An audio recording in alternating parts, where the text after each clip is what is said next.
In this video, we will cover the men's singles semifinals between Leong Jun Hao and Jonatan Christie. Going into this match, Christie was the favorite to win, and it showed in the one-sided first game. Christie played extremely well in the first game, winning through accurate yet powerful smashes and looked unstoppable. So how did Leong Jun Hao win this match?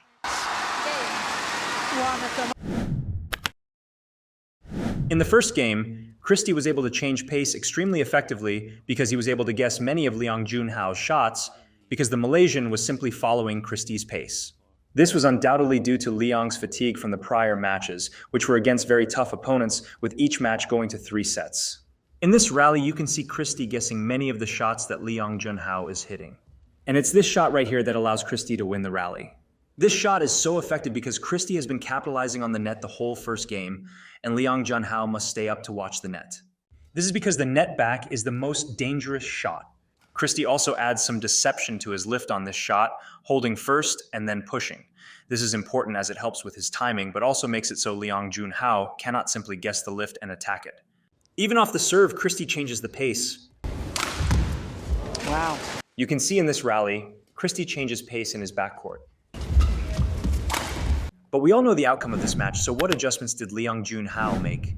The first adjustment Leong Jun Hao made was to increase the speed of his footwork to create more opportunities at the net and more opportunities to change pace. When you take the net early in singles, you can put more pressure on your opponents. This is exactly what Leong Jun Hao did. He took the net early, initiating the spin net and getting the lift to attack. After losing the first game badly, Leong Jun Hao had to attack to try to regain his confidence and put more pressure on Christie, who was playing too freely until then. You can still see Christie playing his original strategy, controlling Leong Jun Hao's backcourt and changing the pace in his own backcourt. Not only did increasing the speed of his footwork help Leong Jun Hao take the net earlier, but it also allowed him to react faster, as active feet allows you to react faster. You can see this in his defense.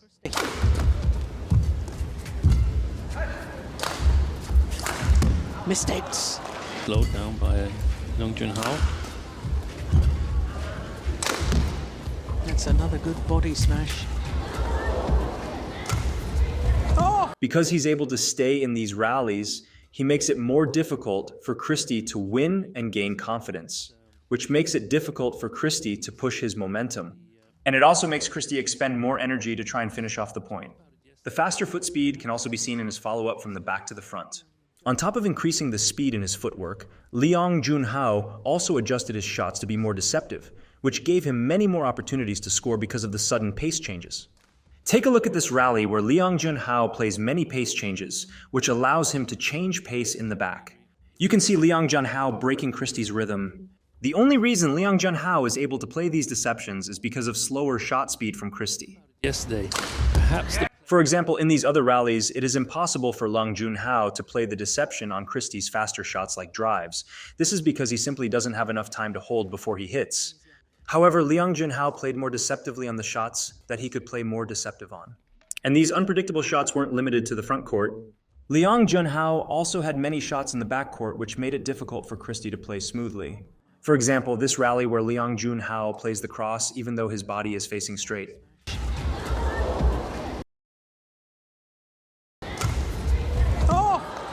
In the final set of a tournament of this level, and especially in the later round, the semifinals, it all comes down to physical ability and mentality.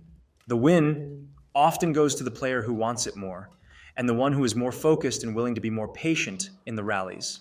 You can see when Christie was attacking, he was controlling the rallies and scoring a lot.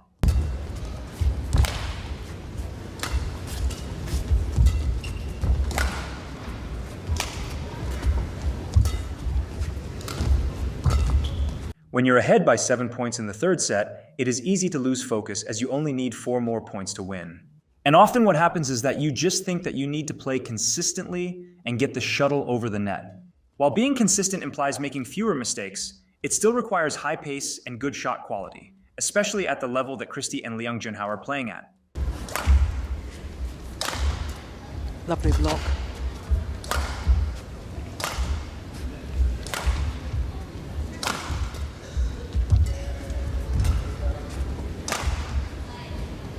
And consequently, you can see in these few rallies, Christie opted to play the slower style. While we don't know exactly what was going on in Christie's head, we can assume that he was aiming to tire out his opponent, especially after seeing Leong Jun Hao take the medical break. But this worked out in Leong Jun Hao's favor because the overall pace of the game was dramatically reduced, leading to slower rallies and giving the Malaysian the opportunity to change the pace and score. Another disadvantage of slowing the pace down is the fact that you will make more unforced errors. And these errors, coupled with points scored from Leong Jun Hao, allowed him to come back. So, even if you are leading quite a bit and are tired, it is still very important to push the pace. This is often to maintain focus over anything else to avoid unforced errors from creeping in.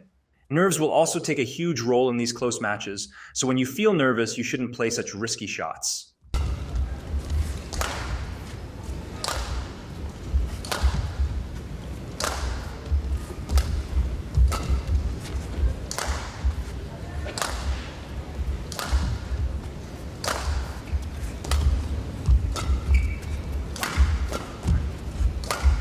Huge pointless.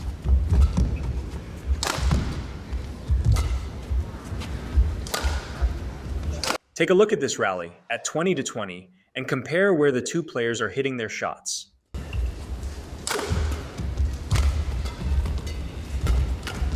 Oh, came off the frame. Good defense. Unbelievable. I don't believe it. Oh.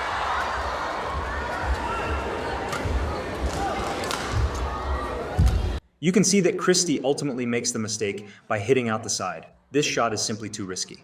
On the other side, Leong Jun Hao's shots are all well within the sidelines, and he also hits towards the middle a lot. This effectively cuts off Christie's options and ensures that Leong does not make an error.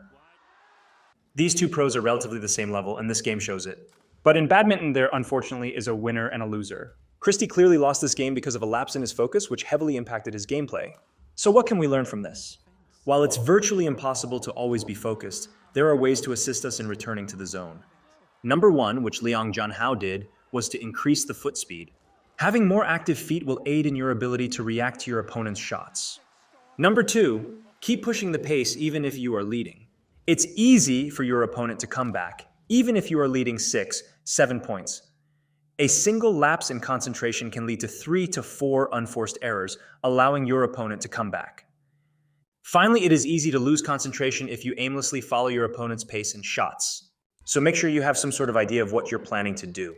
It could simply be changing pace in the front court or back court. This will ensure that you play to win by scoring, not to win by your opponent's mistakes. If you guys have suggestions on some next videos, please let us know in the comments below. If you guys like this video, don't forget to hit the like button and subscribe as we have more content coming out soon. And as always, thank you guys for watching.